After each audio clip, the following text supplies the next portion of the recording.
You're listening to a Cult Talk Network podcast. File access granted.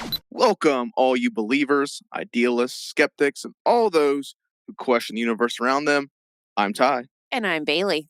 And this is Cult Talks Conspiracy Summer at Sea 2. We're well into it. We're over halfway through our out to sea excursion.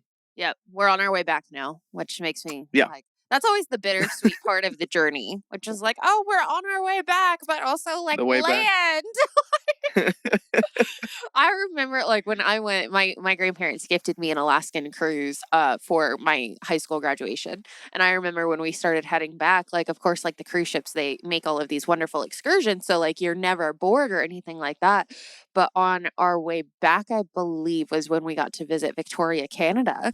And we were all so excited. We got to go to Victoria. Well, by the time we got there, everything had closed. So it was really just like a go and look at everything. But it was just so still beautiful.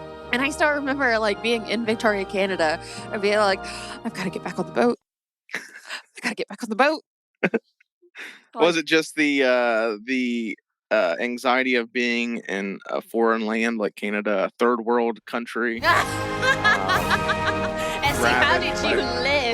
Ravaged by poverty and no, it was literally roaming gangs of bandits. I assume Canada is with all their maple syrup and all of the wild all their maple syrup and hockey gear. And that's why I always picture Canada as just a Canadian version of Mad Max. Oh my gosh. I can't. All I'm imagining is like the like gang version. But no, it was just the fact that I was in open waters that I would be like, oh my God, I'm so anxious. Because it's like, deep fear of the open ocean. And it's like, if something goes wrong, we're literally up Schitt's Creek. Like we are in trouble. Yeah, oh yeah, absolutely. I've never been out on the ocean, like out on it. I've been in the ocean, but I've never like went out into it, like where I'm in open water. Mm-hmm. Oh, it's beautiful. I won't kid anyone. It's absolutely beautiful. It's a very surreal experience to look out and like only see water for miles and miles and miles and miles to come. It's also absolutely fucking terrifying. So I see a lot of TikToks of like the ocean at night where people just like will show like what it's like to be out on a fishing trawler or a cruise ship or something like that at night, just middle of the ocean, how like deathly calm and silent it is. I didn't go outside at night. I did not go outside at night. There was like this big like decked area that was like completely inside and you could look over everything. And of course, like we were also on our way to Alaska, so the water was getting extremely cold like as we were moving. So we were actually encouraged to stay inside. But there was at one point we had like really heavy waves and they were letting all of us know like it might be difficult to sleep tonight because it's going to be bumpy and you're going to hear a lot of like crashing waves and everything.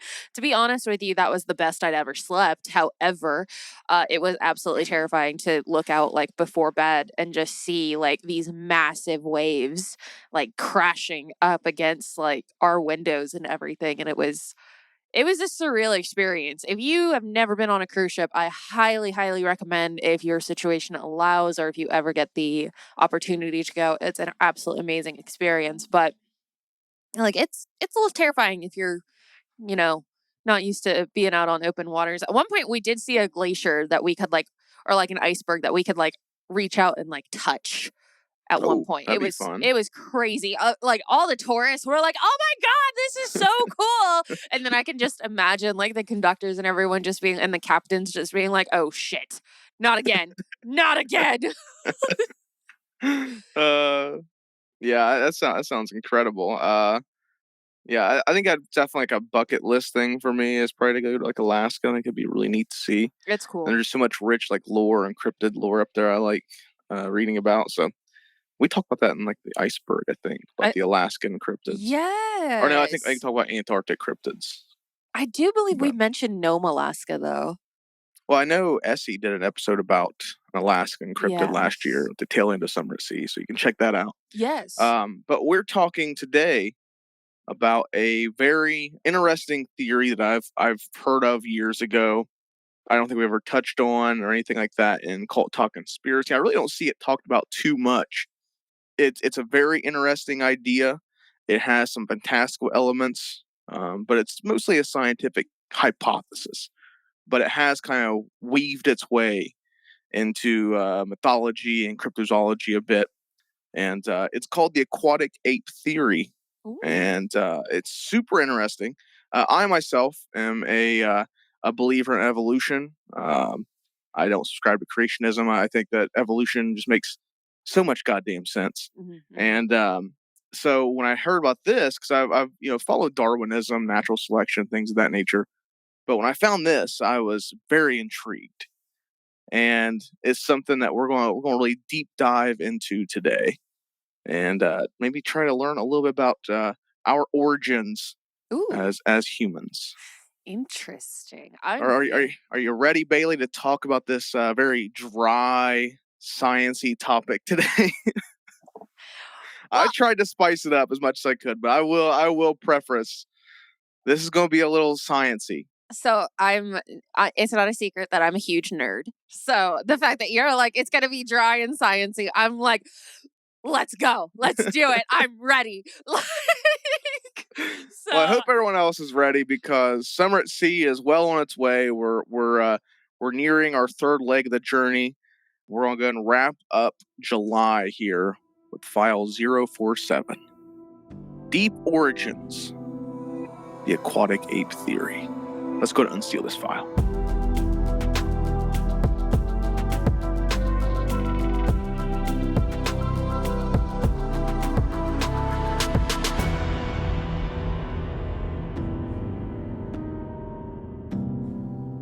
So, when I presented this episode, Aquatic Ape Theory, Bailey, do you have any idea like what to expect, or have you heard about this theory at all, or have any idea what Aquatic Ape Theory is? I have guesses. Entails?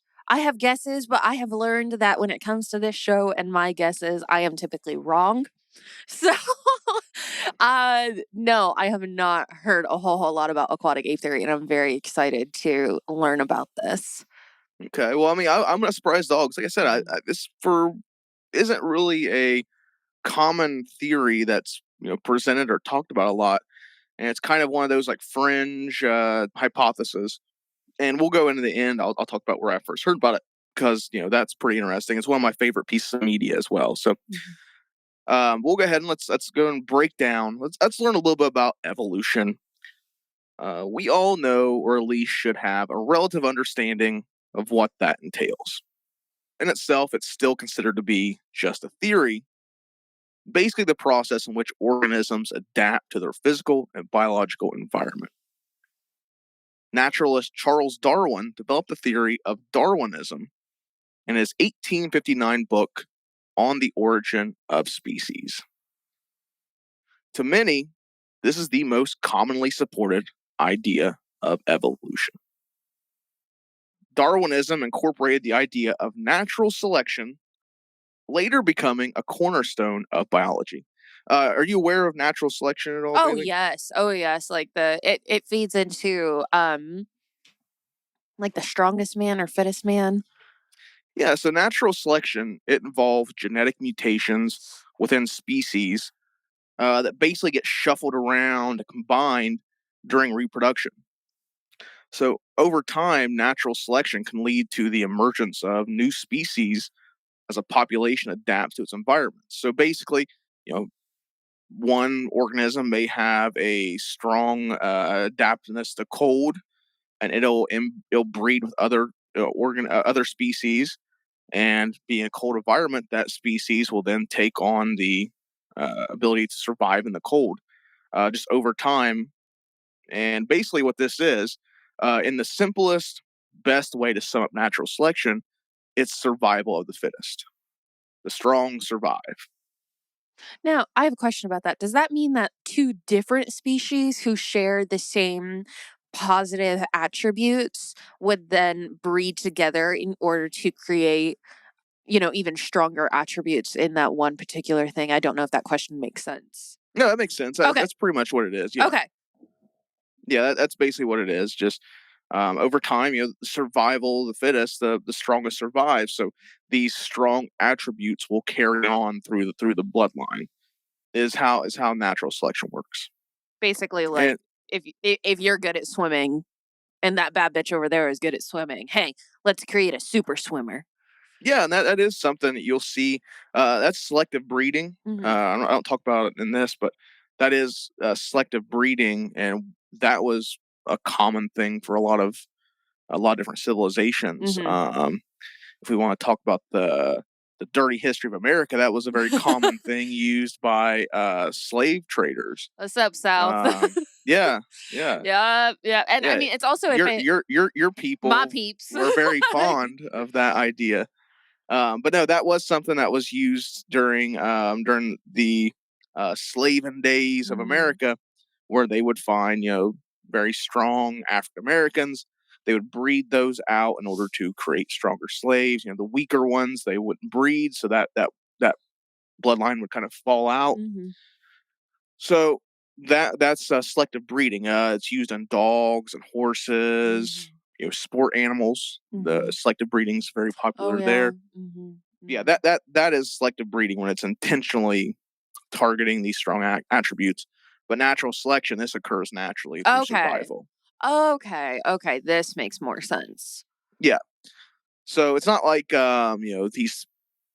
these animals are intentionally seeking out a mate that has thicker fur in a cold climate. It's just that animal will live longer, and therefore its genes will carry on. Okay. Through survival. This makes more sense. Although popular, it is far from the only theory seeking to explain how we as humans came to be what we are today. Born in 1896, Alistair Hardy rose to become one of England's most prominent marine biologists. In 1930, he began to ponder a question that he believed had not been addressed by Darwinism. Why, of all land mammals, did humans have fat attached to their skin? Hardy considered his extensive knowledge of marine life, and to him, this sounded a lot like blubber, like what's found in marine mammals. This was the spark that led Hardy to begin constructing a new theory. A theory so radical to what was being accepted at the time, he would keep it secret for nearly 30 years. He knew that the theory he was constructing, that he was putting together, was so radical and challenging that he feared that if he would have came out with it at that time, the 1930s, it would have tarnished his academic career. Oh, wow. At this time, he was still becoming a well-grounded marine biologist, still getting his foothold, and getting his place in marine biology. That happens more often than not. And I kind of know a little bit about this because, my dad is a nuclear physicist. So, I've heard, and I'm sure Essie has also heard a little bit about it with his parents being marine biologists His dad's as well. A marine biologist, yeah. Yeah. And, scientists will, hang on to some theories and just be like, I'm just going to hang on to it and just not say anything about it and just keep this on the back burner. So. I mean, I can see why. I mean, especially, being like a young scientist or something like that, you're probably fearful that your superiors will not react kindly and could, just tarnish your. Oh yeah, especially so early on. I constantly think about Milo from Atlantis when he's doing the big presentation and he gets laughed at when, he starts talking about Atlantis and he's got the big reputation of being oh, the Atlantis guy, he's freaking crazy. And it's they're that can actually happen. They're big aristocratic bullies sometimes, guys. Oh, they absolutely. exist everywhere. Absolutely. Now, this theory would become known as Aquatic Ape Theory. In 1960, Hardy presented this theory to his academic circles.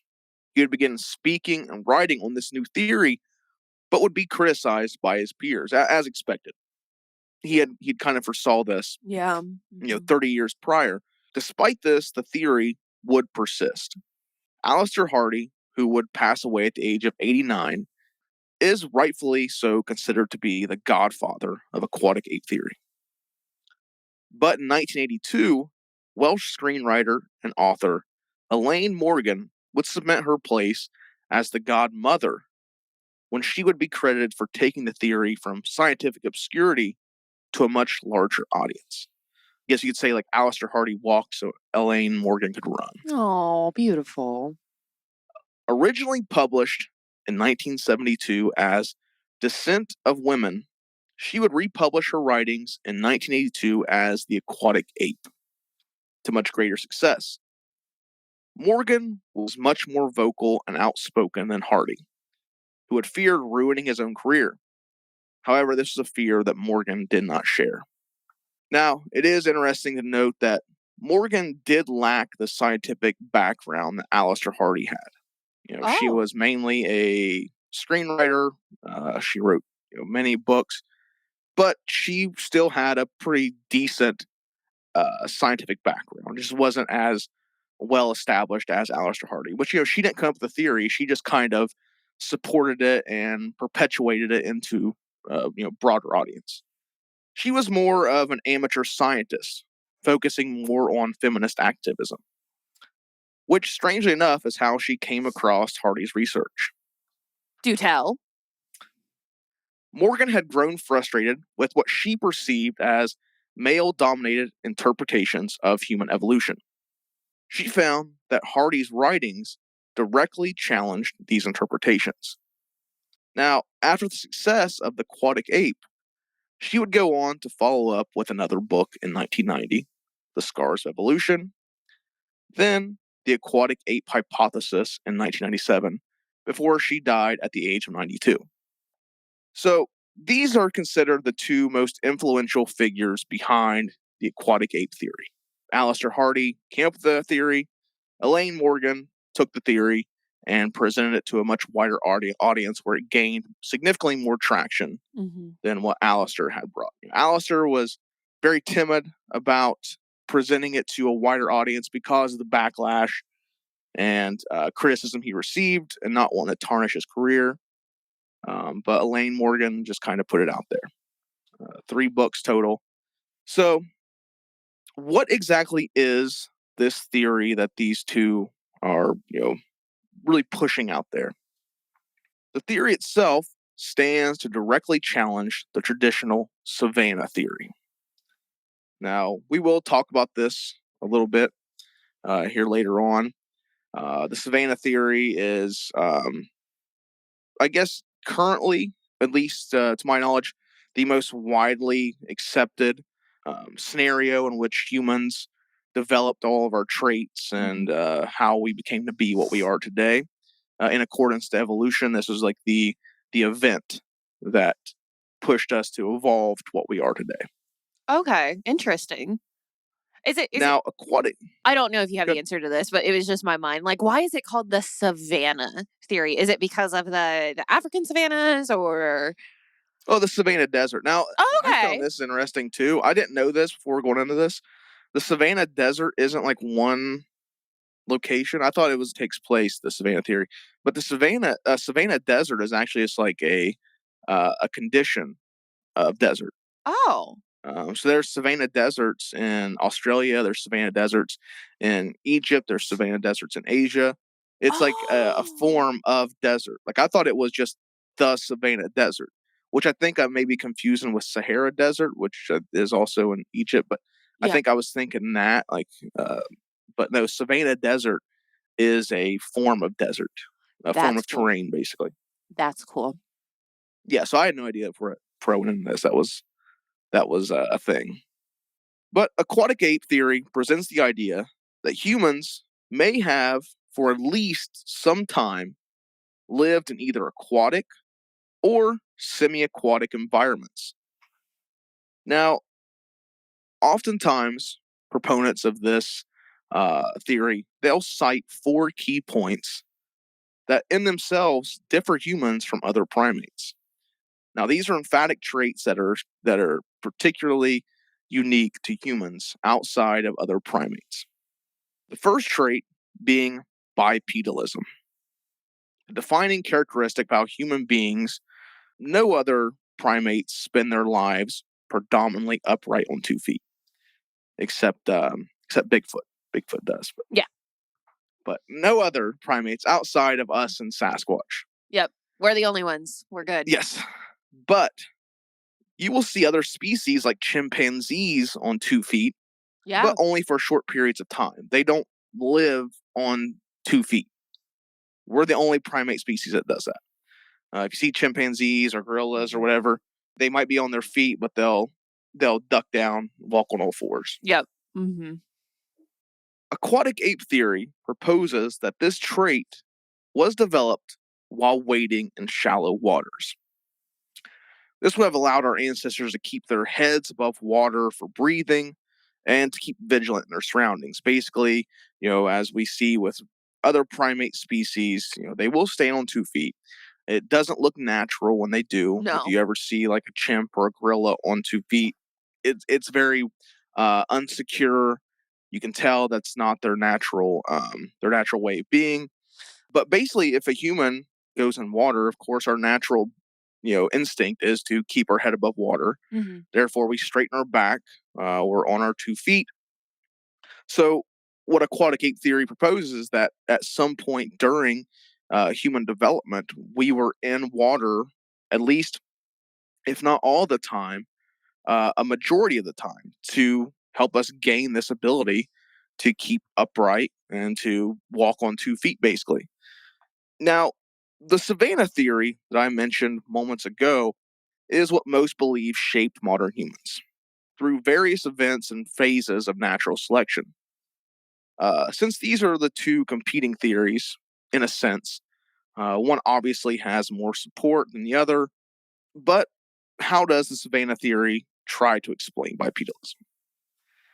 The theory poses that the idea that our ancestors evolved by traversing rugged savanna deserts in Africa, which is considered to be the cradle of civilization. Mm-hmm. Most evolution theories or hypotheses do believe that we really developed in the wilds of Africa. Okay. Here, early man would have developed bipedalism. This would have been to better suit the high energy travel across the open terrain. It would be much easier for us to be on 2 feet, to be able to go over rocks and through deserts and things of that nature, to be on 2 feet rather than down on all fours. The second trait is the one that triggered Alistair Hardy all the way back in 1930. This is called subcutaneous fat, or the fat stored under the skin. Unlike most primates, humans contain a layer of fat beneath our skin. This is a trait most commonly seen in aquatic mammals, like seals. According to the theory, this fat layer would have provided insulation and buoyancy while in water.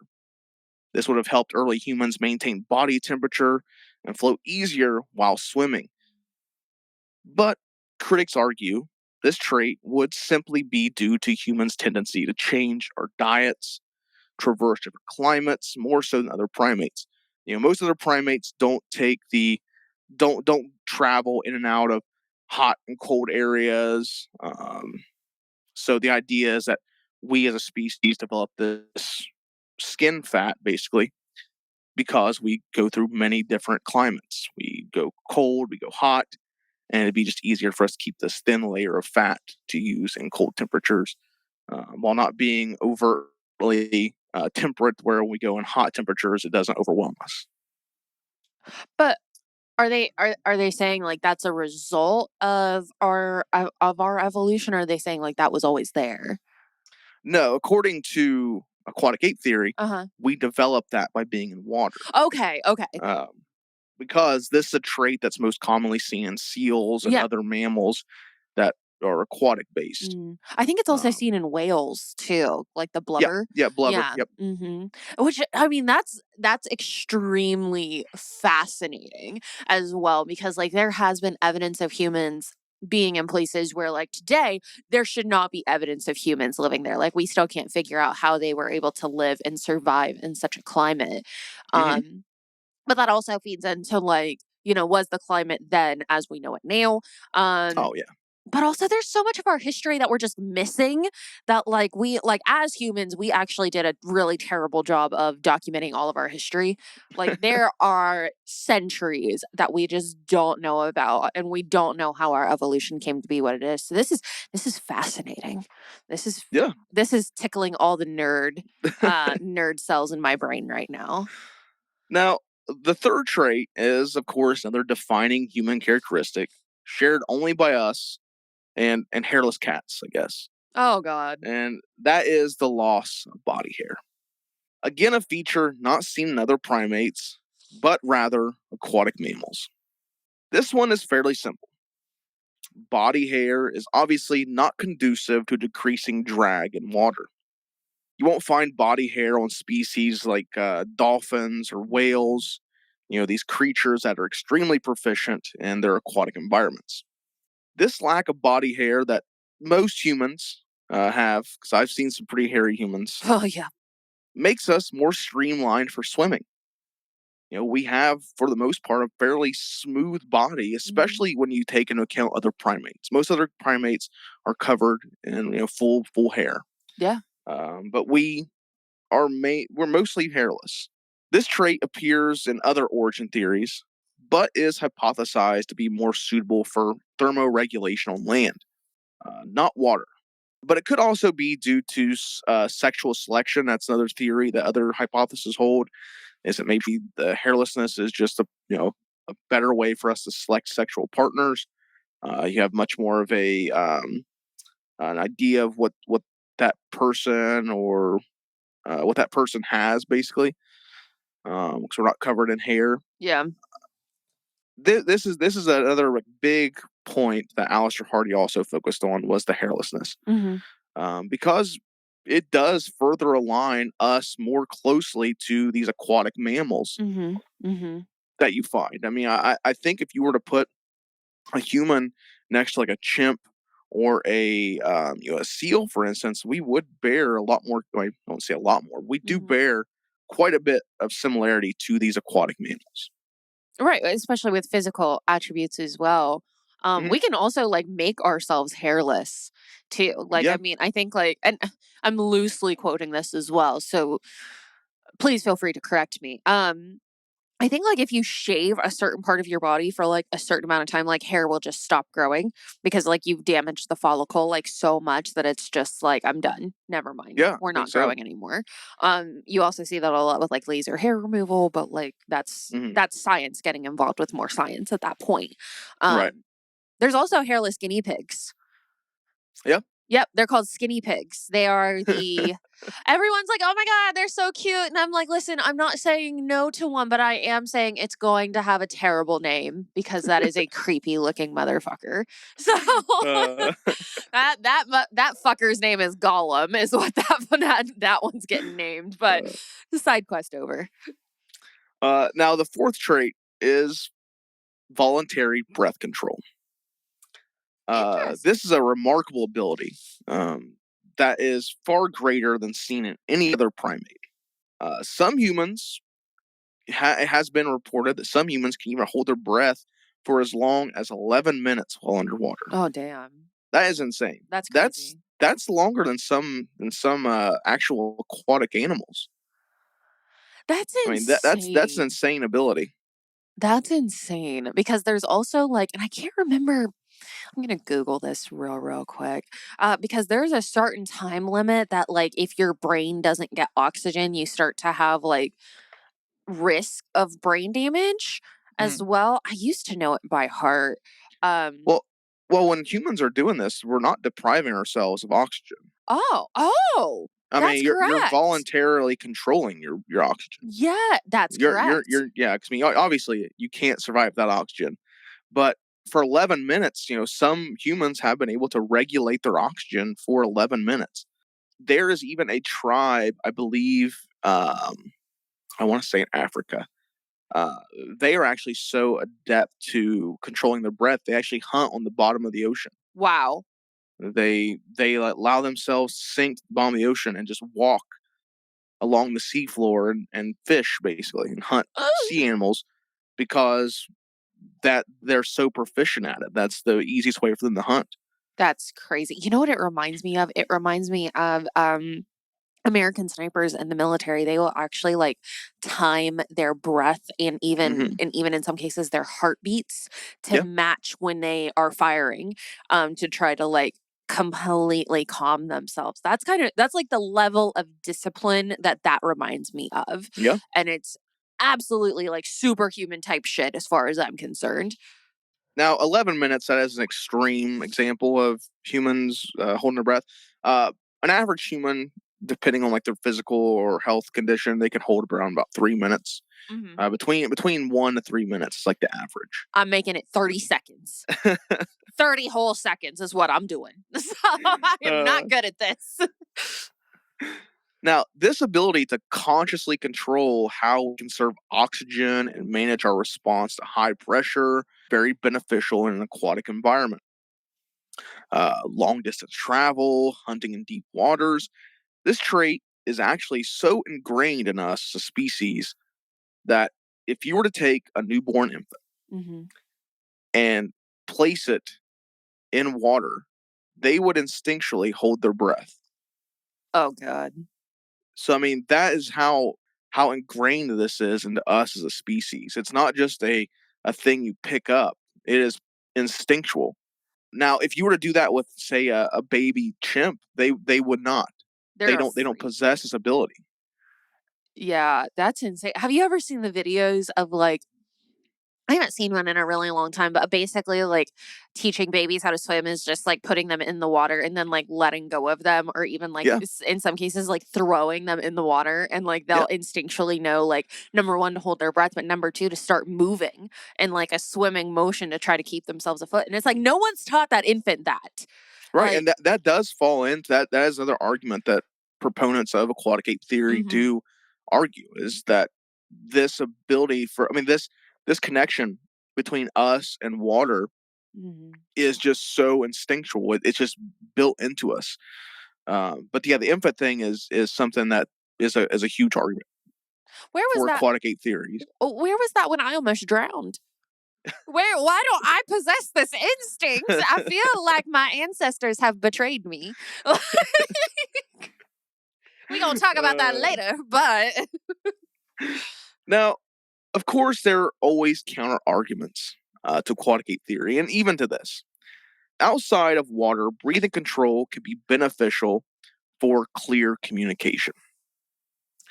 Control of breathing enables the production of sounds and speech patterns through the larynx, making it a crucial component for humans. We have the most sophisticated communication system in the animal kingdom.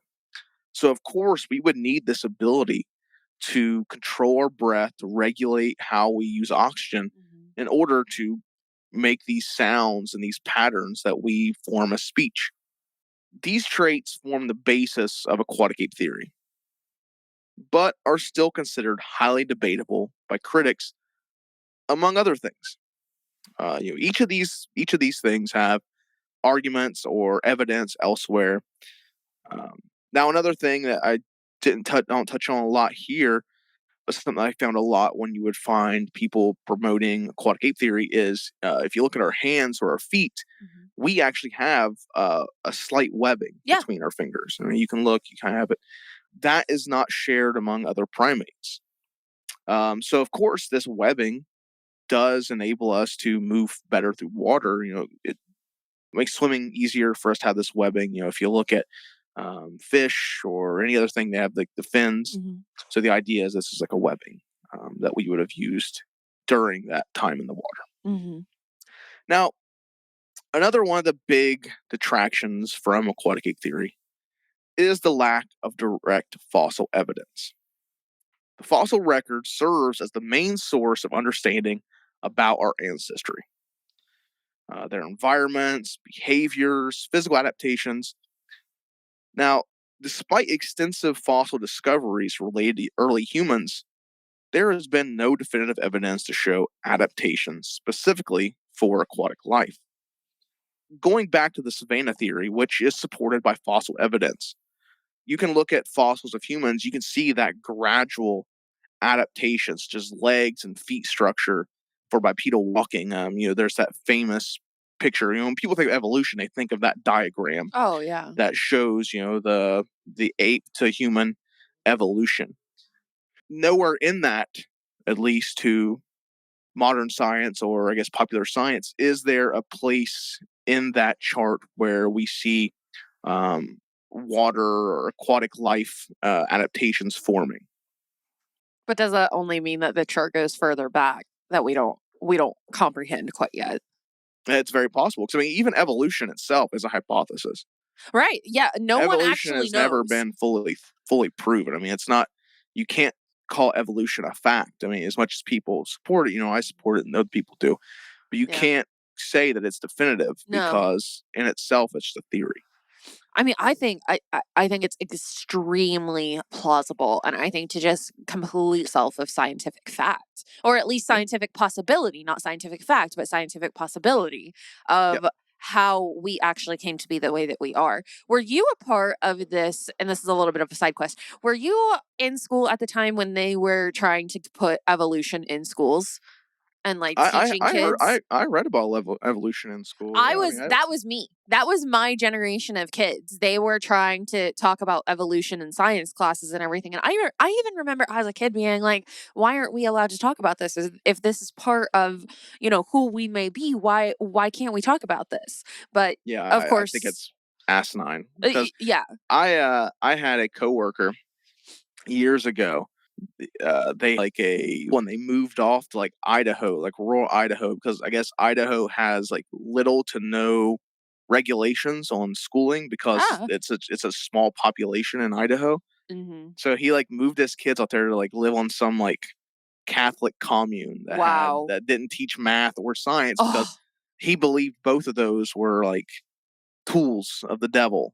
Mathematics and science would lead to them thinking and expanding their minds outside of religion. So that to me is just insanity. That's I think crazy. That's just I remember his wife having panic attacks, and they were getting letters from the school because they weren't their kids weren't bringing their homework for math and science. They would bring their English or the reading or whatever homework, but they were just straight up denying their kids the ability to even begin learning about math or science. And those are the biggest grade percentages right there. You've got the English, which is wonderful. Those are the two biggest things you need. At least mathematics, you have to have at least some idea of mathematics to get a job in anything. Even think about service industry stuff. You have to at least have a basic understanding of math. How are you going to learn how to count money? Let's bring it all the way down to what it's there for. How are you going to learn how to count money? Even burger flippers have some mild. You gotta have some basic understanding of these subjects. But hey, I am not a parent, so I don't want to speak on how people should raise their kids or anything like that. However, I do think it is a massive disadvantage to the child to deny them basic understanding such as math, science, and English. And then when you take it a step further and you go into, do we teach kids about evolution? Well, you're teaching kids a lot more about that. So let's bring the conversation back down to evolution, and then we can go from there. I think evolution's important for someone to understand. I think so too. Even I think it's good for people to understand this stuff. And if they choose to not believe it, good on them. They've at least showed, though they may not have what I perceive to be, an understanding of, us as humans. At least they have an understanding of their own personal freedom to believe what they want to. Exactly. But We were actually just watching Starship Troopers the other day, and it has the most favorite quote of mine ever, which is the freedom to figure things out for yourself, or the ability to figure things out for yourselves is one of the best freedoms that we ever have. You have to think of this yourself. And that comes from freaking Starship Troopers. So, let them figure it out. And I'm not saying introduce it to them at kindergarten, but at least middle school. I think it's important for everyone to learn this stuff. If anything, it's helping us better understand who we are as a species. Exactly. How our drive to understand. I think it's very interesting. Exactly, because we're missing so much of our history as well. Yeah. We need all the minds on this. Where do we come from? Anyway. But enough of this dry sciencey bullshit. Let's talk about the fun aspects commonly associated with aquatic ape theory. This wasn't already fun? I'm serious. I'm having a great time this whole time. Now, the theory uses the influence of an aquatic habitat to explain how we came to gain these unique traits. But it does state that our ancestors eventually adapted to a more terrestrial lifestyle while retaining these. But what if a portion of these early humans chose not to return to land, but rather move deeper into the sea itself? A terrestrial species evolving into an aquatic species, that sounds kind of far-fetched, right? A little bit. However, stranger things have happened. Orcinus orca. Do you know what that is? No. That is the orca whale.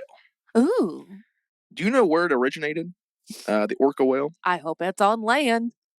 Now, when following the fossil record, we can find that the oldest ancestor of the aquatic alpha species, known as the orca, is actually that of the Pakicetus.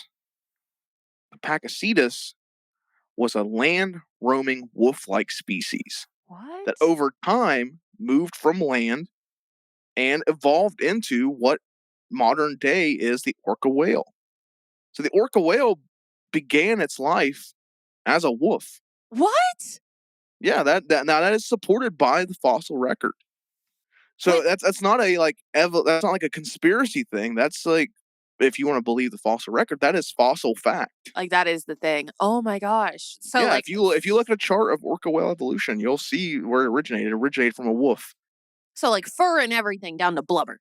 Yes, yeah, That's everything. crazy. It began life as a wolf, and then just slowly over time adapted to the water. Now it's one of the alpha species of our sea. For sure. It does kind of explain why orcas are so aggressive, too. Yeah, and they move in packs. I Mhm. mean, they share a lot of characteristics to wolves even today. But what would our ancestors evolve to by fully adapting to aquatic life? Ancient Greece began to show depictions of what they referred to as sirens, half human, half fish creatures encountered by early adventurers on the open ocean. Through art and most famously literature in Homer's Odyssey, Mhm. sirens played a major role in Greek mythology. But Greece was far from the only culture to depict these mysterious half human, half fish aquatic creatures. In Assyria, the goddess Atargatis Uh-huh. transformed herself into a similar creature. She transferred herself into a half woman, half fish creature. Mhm. The seafaring Norse Vikings also told tales of creatures matching these descriptions called the Undine. Hey.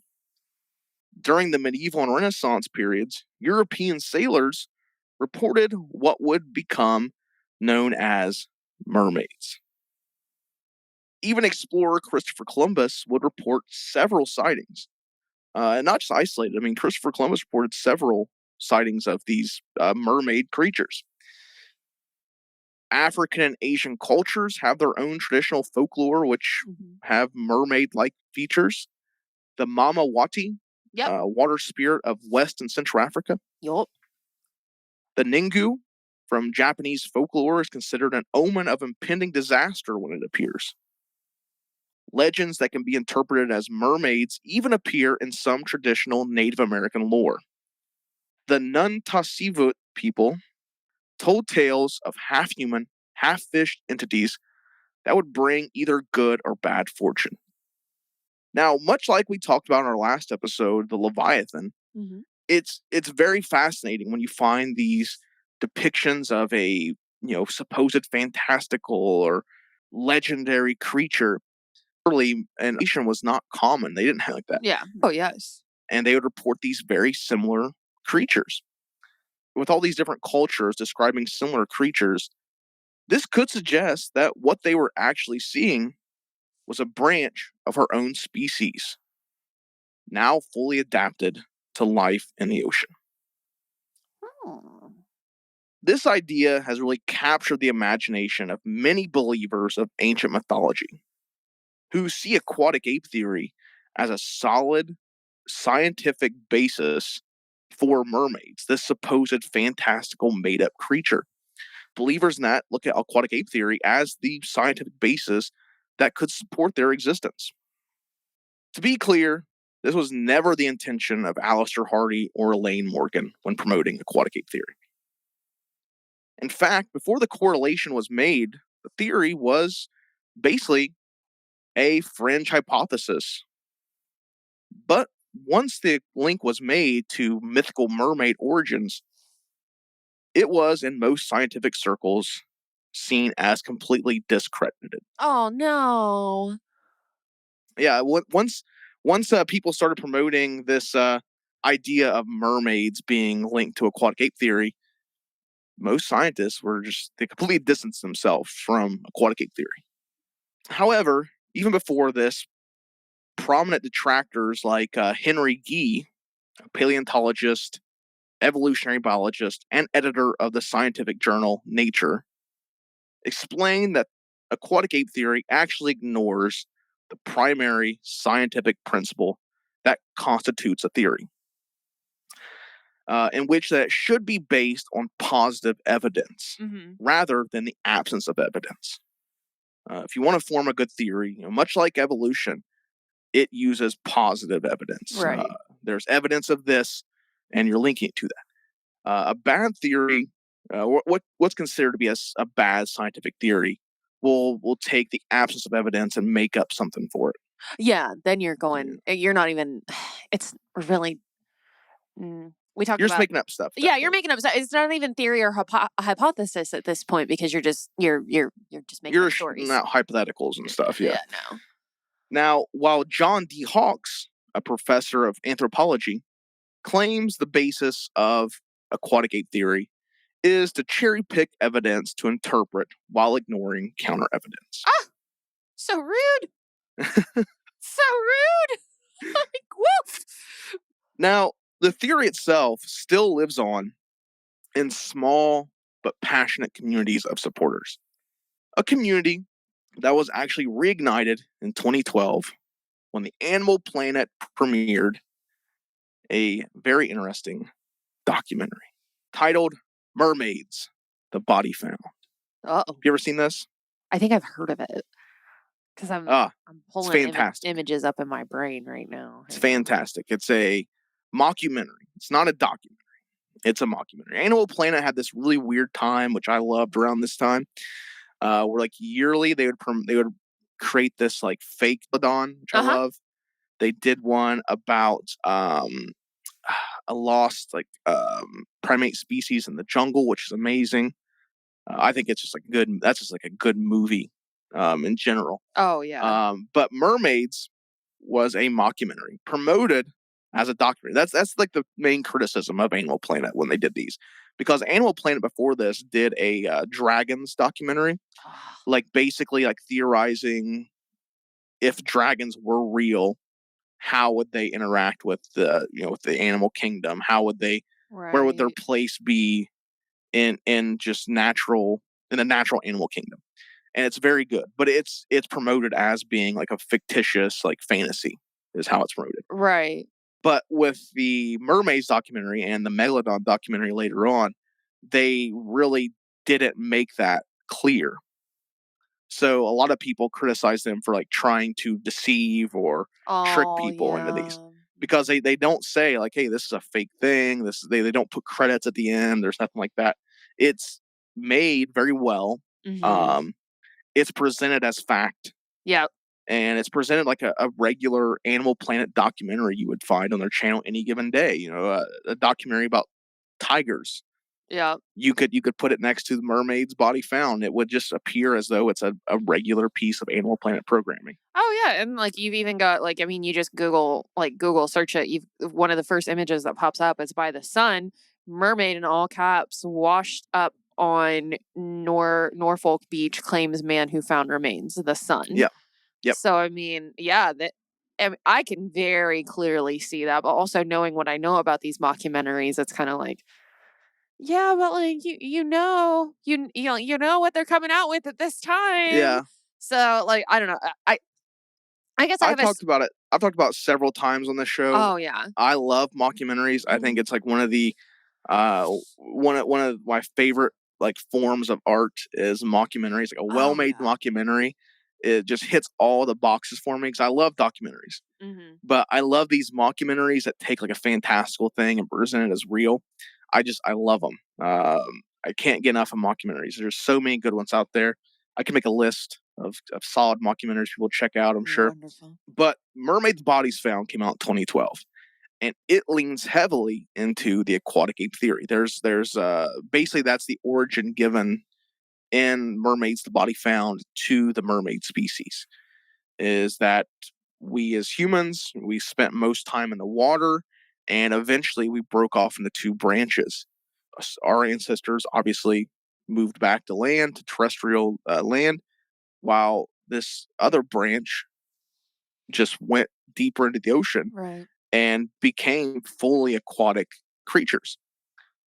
It's a beautiful documentary. Like if you watch it as it is, as being fake, as being a piece of fantasy, it's beautiful. I mean, they do a really good job of crafting these species and how these animals would behave and how we gradually went from human beings to mermaids. It's awesome. I think it's a great little narrative they build. Oh yeah, the artwork from the mockumentary. But Yes. Wonderful. I watched 1 and 2. Wonderful. Yeah, because they do a sequel too, where it's like basically a follow up, like a year later, and it's really good how they craft that. Oh, that's they use like cool. the same format for Megalodon as well. I think Megalodon was Nice. Discovery Channel. I think Megalodon was Discovery Channel. The same umbrella. I'm pretty sure they're the same umbrella. Nice. So they use like the same format where it's like a documentary, then like the year later they do like a follow up episode. That's cool. They use that same format for the Megalodon one too. But when it came out, it sparked like this huge debate. Like people really fell for it. Most notably, I mean, the Kardashians. Like, they all fell for it. Like they all tweeted about it. They were like tweeting about it for days after. Kim Kardashian went as a mermaid that year for Halloween. Like it really tricked a lot of people, and Animal Planet got a lot of backlash for that. But it does present a very interesting take on aquatic ape theory that many people actually believe. Like, although the Mermaid's Body Found documentary is obviously fake, people do look at it as an actual piece of, I guess a scenario in which that we actually developed into mermaids, which it does have a pretty solid scientific basis for it. I mean, I think that's why it's so enduring. Oh yeah. Is that it's well made. But that did spark a conversation on aquatic ape theory. It presented it back into mainstream media. Oh yes. It did reignite a lot of supporters for it. And that's really where aquatic ape lives on. Now, of course, that further did drive a divide between speculation and actual scientific basis. You know, that it further just discredited the theory as being an actual scientific theory. Now it's just like a pop culture thing, is what people perceive it to be. Another big supporter of aquatic ape theory is David Attenborough. Yes. He actually produced in the 90s, I believe, a 4-part series called The Waterside Ape. Ooh. He is actually, I guess, if you wanted to put like a poster boy for aquatic ape theory, it'd be David Attenborough. He's very supportive of the aquatic ape theory, not the mermaid stuff. He just believes that we, gained these traits by living in a mostly aquatic environment. Like at some point during our evolution, we were more adapt to aquatic environment than we were terrestrial.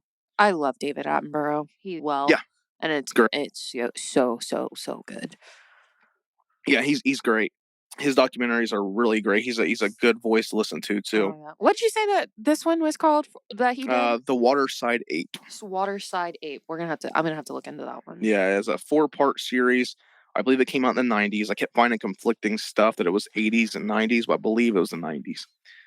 Now, despite being considered by many to be a debunked theory, aquatic ape theory continues to have its small but dedicated group of supporters. The theory has been spread to a wider audience, in part in the modern time that people will post videos explaining on it. It is something that's really saw a resurgence in the last few years because of the mermaid link. I mean, for what it's worth, the mermaid link can be seen as detrimental to the aquatic ape theory.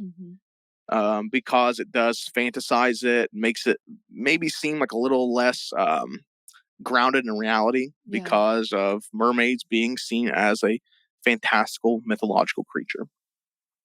But it does, I guess, push the theory out there where if anyone does become interested in aquatic ape theory, they can very easily separate the I guess the basis of the theory from the fantastical elements that's been weaved into it. Yeah. But for the most part, aquatic ape theory is seen as fringe science. It's looked at as having far too many counter arguments than arguments to support it. There are things within aquatic ape theory that simply ignore scientific facts, simply ignore fossil evidence in order to perpetuate the theory itself. But it is a testament to our drive as humans to understand where we came from. That is why there is evolution, Darwinism, natural selection, aquatic ape theory, creationism, a plethora of other theories. But that's why there are so many of these, because we as humans are just curious and we want to know where we came from. Absolutely. What makes us us? Why is there such a difference between us and other primates? What got us here? Right. That's something that is just part of us as a species, is to want to learn this. Right. And I mean, with how many gaps that we have in our history, and then like just the amount of theories and hypothesis that we have based on like our own human evolution and like the way that we came about. I mean, you've obviously got religion, you've got scientific evolution, you also have ancient alien theory, and then you have all of these Darwinism, you have all of these different theories. It's like this is, for lack of better terms, it's absolutely insane that we as a species have lived as long as what we perceive to be what we have lived as long as we have, and we have so little history about the way that we actually came to be the way that we are. Yep, absolutely. And aquatic ape theory just stands a testament by that. Myself, thinking, as I did research into it, I don't believe in aquatic ape theory. I do find it very interesting, but it's hard to ignore facts, or what we perceive to be scientific facts, because even evolution is a theory. But to me, there's far more basis for evolution than there is aquatic ape theory. I do love the idea of it being a backdoor explanation for mermaids. Yeah. even though that is considered to be like the most detrimental argument against aquatic ape theory, is that it does just fall into this mythological thing. I find that fascinating. And I see where people, if they really want to believe, by all the, cherry picking and ignoring counter arguments that aquatic ape theory does consist, it's, the most scientific basis for that creature. Oh, yeah. Oh, yeah. And I mean, you look at evolution, like things can go different ways. Like that we could be a sect to where like, okay, we chose to live on land. Mermaids could be the sect where, they chose to, live in water, and then they just adapted to that environment around them. We could still have some Yetis up in the freaking Antarctics that we just haven't found yet that, could also be a part of the mix. So there's so much that we don't know, and so much that I think so many scientists and researchers are willing just to write off because like it doesn't quite fit into the scientific mold, in my own opinion. It's like you guys are I think sometimes these theories get written off way too soon, because it's like wait a minute, I know it sounds a little fantastical, but it may be worth researching a little bit further into, just to see like, is it even a possibility before we completely write it off. Right. What do you think about aquatic ape theory? I think it's fascinating. I think it's absolutely fascinating. So I kind of I lean a lot with you, Ty, on evolution definitely makes more sense than what aquatic ape theory does. But I still can't completely discount it because I mean, we talk about the orca whale and how that was a full-blown wolf that Yep. through evolution, was made into a whale with Yep. it went from fur to blubber. It's absolutely crazy to me. And then, we talk about how we don't know. And I feel like there's a lot of really good research and ideas here within aquatic ape theory that I definitely think deserves like some merit to it. I get that, kind of linking it up with mermaids definitely did discredit it quite a bit. That's the more fantastical side of it, in my own opinion. Yeah. But I definitely think there are some things within the water that have, gone through evolution that are worth looking into, because every time we go into deep sea ocean, we're constantly discovering new things. So it's like, why I don't think any theories that involve the ocean need to be written off. Cause like we don't freaking know. Oh, absolutely. There's a It's lot a down there. it's a fantastic theory. It's a fantastic theory. Mhm. I won't even like front on that. This has been totally amazing. And also, could we have different areas within our oceans that are like the savanna deserts, where those are all over the world? Could we have similar terrains within the ocean? Yeah, that's interesting. Yeah, it's an interesting question to pose. Maybe areas in the ocean where we adapted into aquatic creatures, Right. whereas we use the savannas to adapt into better terrestrial species. Mm-hmm. Mm-hmm. I mean And that is interesting. I mean, not even for like, human and aquatic ape, but like, I mean, just put it directly to the fish and the sea creatures that are in the ocean and completely take humans completely out of it. There could be a spot like that for those sea creatures that are going in there. And, they could evolve into something completely massive. I mean, look at, Megalodon, look at the freaking lampfish, like Hmm. all of these different like shrimp. I definitely think it off. However, do take that with a grain of salt from me, because I am never willing to write anything completely off. So this was fan freaking tastic, Ty. Uh, I am so excited about this one. I'm gonna be well, on good. Aquatic Ape. I'm glad, because I was a little different than what we were doing for summer at sea. It does have kind of like an unknown basis. I wouldn't say it has conspiratory basis, Mhm. unless you want to kind of follow along with the Mermaid's Body Found documentary, Mhm.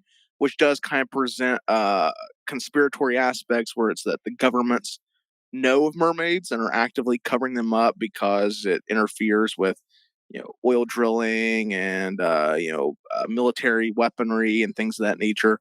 So I mean, there is that aspect. If you want to fall into the conspiratory aspect of it, Mhm. you can follow that narrative that's built. I don't necessarily think there's a conspiracy to cover up aquatic ape theory. I don't see the point in that. Me neither, honestly. Unless it's mermaids. I don't know. Unless Mhm. it's mermaids. Unless people know of mermaids and this explains it and we're trying to keep it under wraps. Yeah. Maybe. Yeah, Maybe, because just maybe. anything that messes with like the way that we really know human evolution as we know it now, or even like if you get into religion, they are very quick to shut it down. Like Yes. we saw the same thing with giants as well, where it's like there were evidence of giants, but like shut it down. Shut it down. Yes. Like that is going I to I think I've referenced this in the past episodes, but I read a book that's called After Disclosure is what it's called. Mhm, mhm. And basically it presents a hypothetical in which aliens, I guess, show themselves. It becomes unequivocally fact that extraterrestrials are among us, and how that would shake up just our day-to-day life. And it talks about religion. It goes into like education, Mhm. financials, all this stuff. It's an Oh, amazing book. really? It's an amazing book. It's on Audible. I actually downloaded it on Audible when it came out. Okay. I could, and it talks about like how it would just impact the education system, because they would have to completely revamp everything, like books and scientific papers would have to be completely just revamped, and how much of a financial hit that would be to have to go and republish science books from that point on, like Oh my gosh. because it would be like you have to throw the old ones out. They would be null and void at that point. They really and would. and to think if aquatic ape theory became more of a more of a, I guess, supported theory, you would have to include that in current science books, textbooks.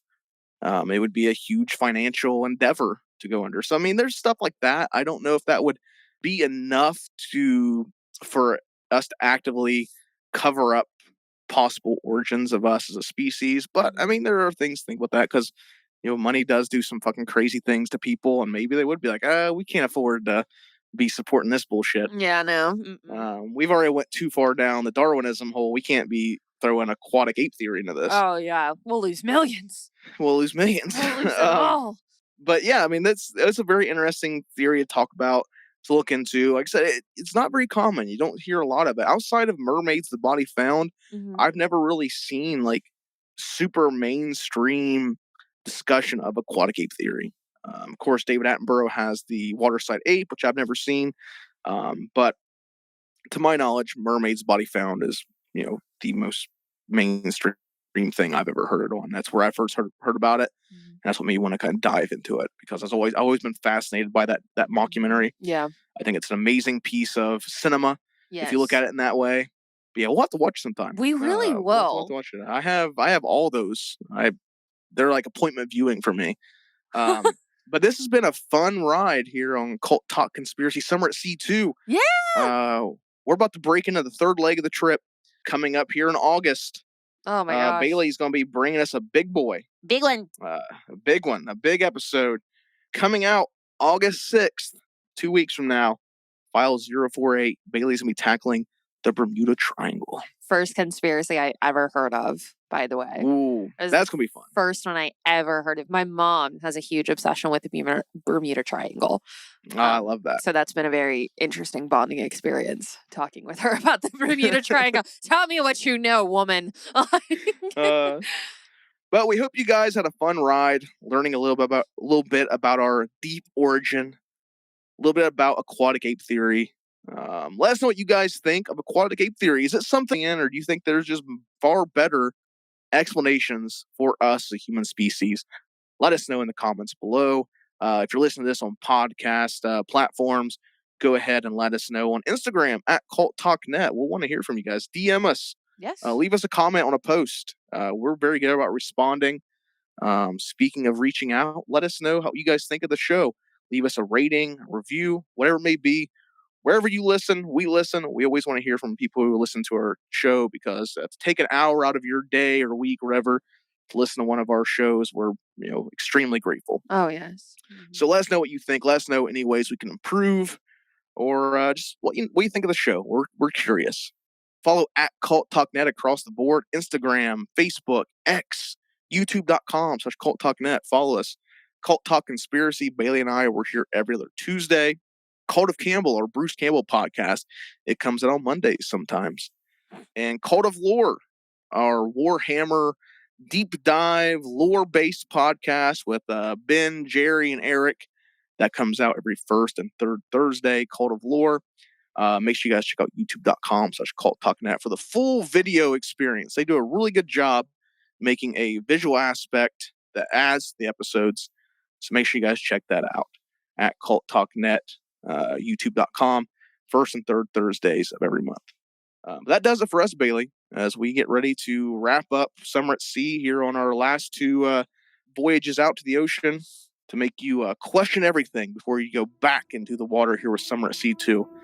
That does it for us. I've been Ty. I've been Bailey. And until next time, question everything.